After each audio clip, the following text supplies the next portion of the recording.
Some of the best moments that we have in sports come from amateur athletes, and the NCAA March Madness tournament is no different. If we look back at the history of the tournament, there have been some iconic moments that stand the test of time. So Brad and I decided to get together, since we're in the thick of the tournament, and talk about some of our favorite moments, starting with... Oh my God, it was my first year. I'm gonna regale you with this story, actually. It was my first year university. You know when you go to university and everything's cool the first year? Well, that for me was March Madness. I remember the 2003 Syracuse Orangemen. They won the title, but the star of the show was this guy, Carmelo Anthony. Have you heard of him? A little bit. Yeah, after 20 years, we're still talking about him. He started off the tournament, he wasn't hitting his shots, but as the tournament went on, especially when it got down to the Elite Eight, he took over the tournament. He was named tournament MVP. And when you talk to players or when you talk to basketball aficionados, they say that still to this day, that's one of the best performances in March Madness history. All right, I'm going to the women's side of the tournament. The year was 2008. Regale me with a story.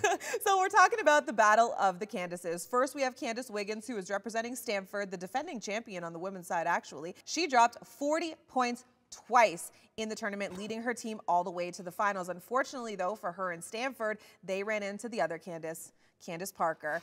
Just really an absolute icon in the basketball space, period. Not women's, just overall. So 2 years prior to that, 2006, Candace becomes the first woman ever to dunk in a March Madness game. God, I remember that too. Just iconic. And then her and the Lady Vols go to the finals. Candace has a separated shoulder. They still end up winning back-to-back titles, 07 and 08. It's Pat Summitt, legendary coach. Her last title that she won. Candace Parker wins Most Outstanding Player. She goes on to get drafted first overall in WNBA by the LA Sparks. The rest is history. So the Battle of the Candaces was one of my most iconic moments. Yeah, and 08 was a good year also for Davidson. Have you heard of them? Well, you probably haven't heard of them before that, but you did after Steph Curry made his appearance at March Madness. Steph Curry, what did he do? He was undersized, underrated. Everyone said this guy's not going to be in the NBA.